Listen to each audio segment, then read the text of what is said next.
So hello students, कैसे हैं आप सब। आई होप अच्छे ही होंगे। तो चलो स्टार्ट करते हैं अपना आज का लेक्चर बिना टाइम वेस्ट किए।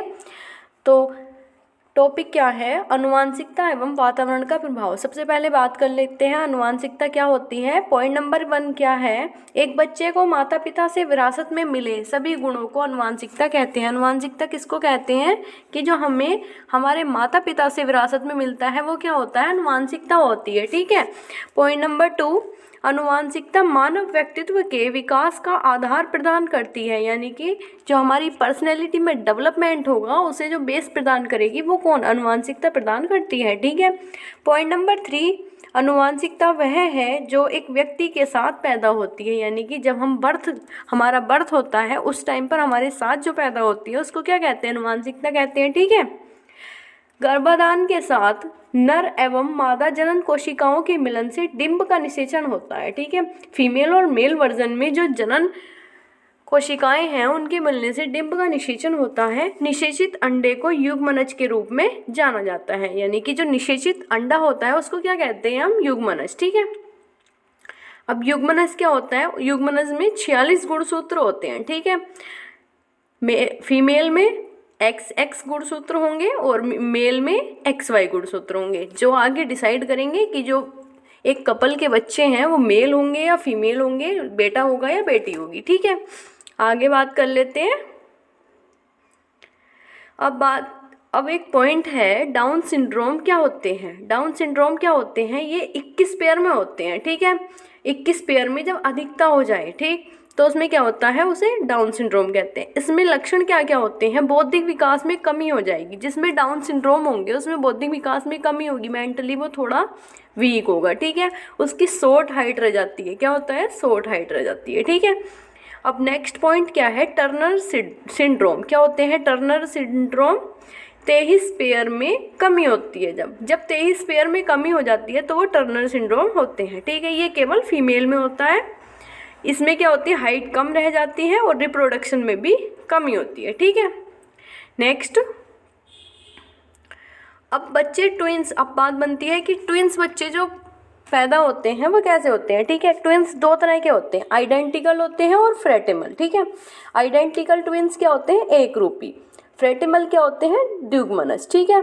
अब आइडेंटिकल ट्विंस का क्या मतलब है, जो सेम सेक्स वाले होंगे, यानी कि सेम जेंडर वाले होंगे, यानी कि ऐसे मान लें कि या तो ब्रदर होंगे या फिर सिस्टर होंगे। ठीक है। ऐसे नहीं हो सकता कि हाँ अगर किसी के ट्विंस बच्चे हों वो एक रूपी हो तो उसमें ऐसा नहीं होता कि एक भाई हो और एक बहन हो, नहीं, भाई होंगे या फिर बहनें होंगी। ठीक है। फ्रेटिमल में क्या होता है कि डिफरेंट सेक्स वाले होंगे, यानी कि डिफरेंट जेंडर वाले होंगे। ठीक है, ब्रदर सिस्टर। ठीक, इन्हें डाइजाइगोट ट्विंस भी कहते हैं। ठीक है।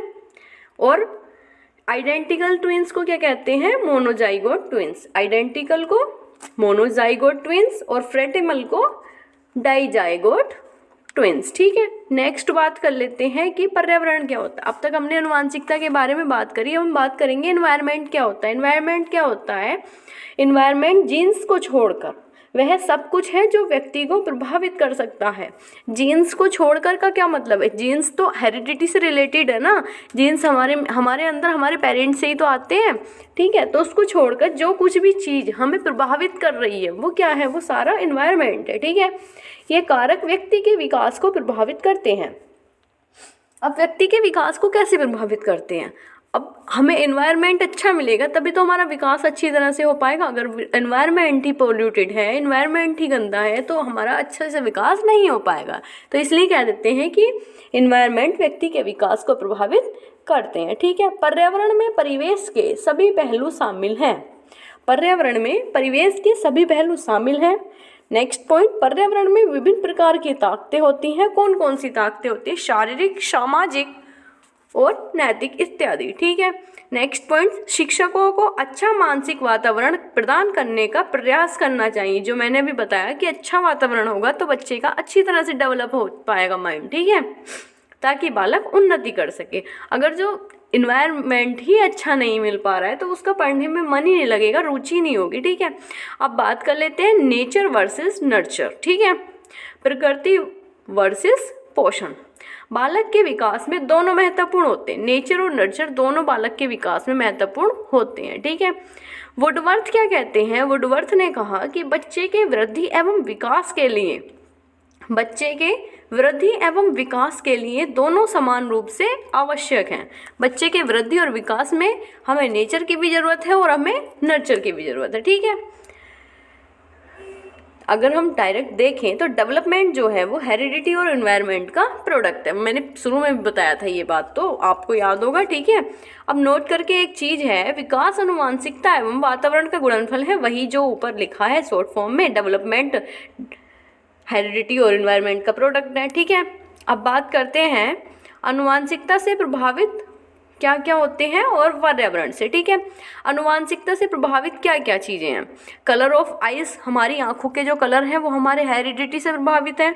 हेयर कलर्स भी हमारे, हाइट भी, फिजिकल स्ट्रक्चर भी। ठीक है, फिजिकल स्ट्रक्चर भी। ठीक, अब पर्यावरण से क्या होता है? नरिशमेंट, ट्रेनिंग, एजुकेशन, यानी कि जो हमारा बिहेवियर वगैरह है ये सब इन्वायरमेंट से इफेक्टिव होता है। ठीक है, विकास के कुछ पक्षों में आनुवांशिकता ज़्यादा महत्वपूर्ण भूमिका निभाती है, यानी कि विकास के कुछ पक्षों में आनुवांशिकता ज़्यादा महत्वपूर्ण भूमिका निभाती है और अन्य कुछ पक्षों में वातावरण ज़्यादा महत्वपूर्ण हो जाता है। ठीक है, दोनों का ही अपना अपना एक रोल है। ठीक, अब बात करते हैं लॉस ऑफ इनहेरिटेंस, यानी कि आनुवांशिकता के नियम। ठीक है, जॉन ग्रेगर मेंडल ने क्या कहा जाता है? आनुवांशिकता के जनक कौन है? John Gregor Mendel. ठीक, इन्होंने एक बुक लिखी थी, बुक का नेम क्या है, सॉरी मैं आपको कमेंट में डाल दूंगी। ठीक है, इन्होंने 3 नियम दिए थे। नियम कौन कौन से थे? प्रभुत्व का